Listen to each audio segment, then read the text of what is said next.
ଆଜ୍ଞା ଆମେ ଗୋଟେ ଦିନ ଆସିଲା ବେଳକୁ ଗଛ ପାଖରେ ସାପ ନାଗ ନାଗୁଣୀ ଖେଳୁଥିଲେ ଯେ ଆମେ କହିଲୁ ଏଠି କ'ଣ ହେଉଛି ନାଗ ନାଗୁଣୀ ଖେଳୁଥିଲେ। ଆମେ ମୋର ମୋ ସାଙ୍ଗର ଟିକେ ବସିଲୁ। କିଛି ସମୟ ବସିବା ପରେ ଏଇଠି ଆଜ୍ଞା ଆମେ ଶୋଇପଡ଼ିଲୁ। ଖଟଟେ ପଡ଼ିଥାଏ ଶୋଇପଡ଼ିଲୁ। ସେ ଖଟ ଶୋଇବା ପରେ ଆଜ୍ଞା ଆମ ସ୍ୱପ୍ନାଦେଶ ପ୍ରଭୁ ଗ୍ରହରାଜ ଶନିଦେବ ସ୍ୱପ୍ନାଦେଶ କଲେ ଯେ ଏଠି ମୋର ନିହାତି ମନ୍ଦିରଟେ ନିର୍ମାଣ କରିବା ଦରକାର। ଯେ ଆଜ୍ଞା ଆମେ ଏଇ ସ୍ୱପ୍ନଦେଶକୁ ନେଇକି ଆମେ ନିରଞ୍ଜନ ମହା ପଣ୍ଡିତ ଆଜ୍ଞା ସେ ଦେହାନ୍ତ ହେଇଗଲେଣି। ତାଙ୍କରି ମାଧ୍ୟମରେ ଆଜ୍ଞା ଏ ମନ୍ଦିର ଆଜି ଏତେ ବାଟକୁ ଯାଇଛି। ସେ ସ୍ୱପ୍ନାଦେଶରୁ ଆମେ ଆଜ୍ଞା ମନ୍ଦିରଟିକୁ ନିର୍ମାଣ କରିଛୁ। ପ୍ରଭୁଙ୍କ ଆଶୀର୍ବାଦରୁ କାମଟି କରିଛୁ। ତ 14 ବର୍ଷ ହେଲାଣି ମନ୍ଦିର ହେଇଛି, ତ ତା ସହିତ ଯଜ୍ଞ ବି କରାହେଉଛି। କ'ଣ କ'ଣ କାର୍ଯ୍ୟକ୍ରମ ସବୁ କରାହେଉଛି? ଆଉ ମନ୍ଦିରରେ ଆଉ କେଉଁ ଠାକୁରାଣୀ ପୂଜା ପାଉଛନ୍ତି? କେଉଁ ଠାକୁର? ମନ୍ଦିରରେ ଆଜ୍ଞା ଗ୍ରହରାଜ ଶନି ଦେବତା ରହିଲେ, ଦ୍ୱିତୀୟତଃ ମା ଦକ୍ଷିଣକାଳୀ ମା ଇଷ୍ଟଦେବୀ ରହିଲେ, ଶନି ମହାପ୍ରଭୁଙ୍କର ଇଷ୍ଟଦେବୀ ରହିଲେ।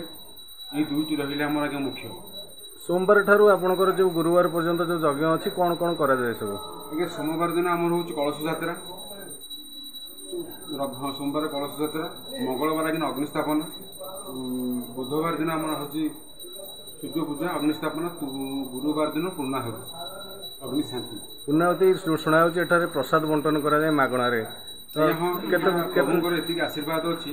ଏ କି କୋଉଠୁ ଆସି ଦେଇଛନ୍ତି ଆଜ୍ଞା ଆଜି ପର୍ଯ୍ୟନ୍ତ କୌଣସି ନେତା କିଛି ସାହାଯ୍ୟ କଲେ ନାହିଁ, କିନ୍ତୁ ଭକ୍ତଙ୍କ ଆଶୀର୍ବାଦରୁ ଆଜ୍ଞା ଏଠି ପ୍ରଭୁଙ୍କର ଦୟାରୁ ଚାଲିଛି ଆଜ୍ଞା ପ୍ରସାଦ ବଣ୍ଟନ କରାଯାଉଛି। କେତେ ଭକ୍ତ ପ୍ରାୟ ଏଠି ଆସୁଛନ୍ତି ସେଦିନ ପ୍ରସାଦ ସେବନ ପାଇଁ? ଆଜ୍ଞା 1500ରୁ 1500 2000 ଭିତରେ ଭକ୍ତ ଆସନ୍ତି। ଆଜ୍ଞା ଧନ୍ୟବାଦ। ଶନି ମନ୍ଦିର ଆଗ ନା ଓସ୍ତଗଛ ଆଗ? ଆଜ୍ଞା ଓସ୍ତଗଛ ଆଜ୍ଞା ଆଗ। ଆଉ ଓସ୍ତଗଛ ଏଠି କ୍ଷତିଆଟେ ହେଇଥିଲା, ସେତେବେଳେ ସର୍ପ ଏଠି ବାହାରେ। ତାର ପ୍ରଭୁଙ୍କ ସ୍ୱପ୍ନାଦେଶ ହେଲା। ଆମର ଏଇ କର୍ମକର୍ତ୍ତା ଏଠି ସୁଖଦେବ ମଣ୍ଡପ ଅଛନ୍ତି, ସିଏ ହେଲା କର୍ତ୍ତା ହିସାବରେ ଅଛନ୍ତି। ଆମେ ସ୍ୱପ୍ନାଦେଶ ହେଲା ଆଜିକି 14 ବର୍ଷ ତଳେ।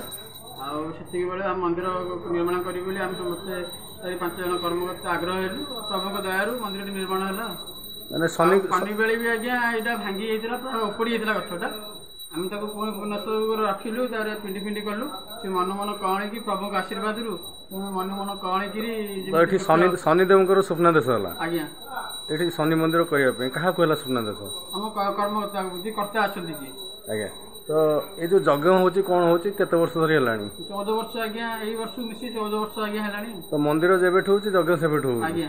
ତ କେତେ ଦିନ ଧରି କ'ଣ ଯଜ୍ଞ ସବୁ କ'ଣ କାର୍ଯ୍ୟକ୍ରମ କରାଯାଏ? ଆମର ଆଜ୍ଞା 4 ଦିନ ହୁଏ। କାଲି କଳସ ଯାତ୍ରା ହେଇଥିଲା, ଆଜିଠୁ ହେଲା ଆରମ୍ଭ ହେଲା ଯଜ୍ଞ।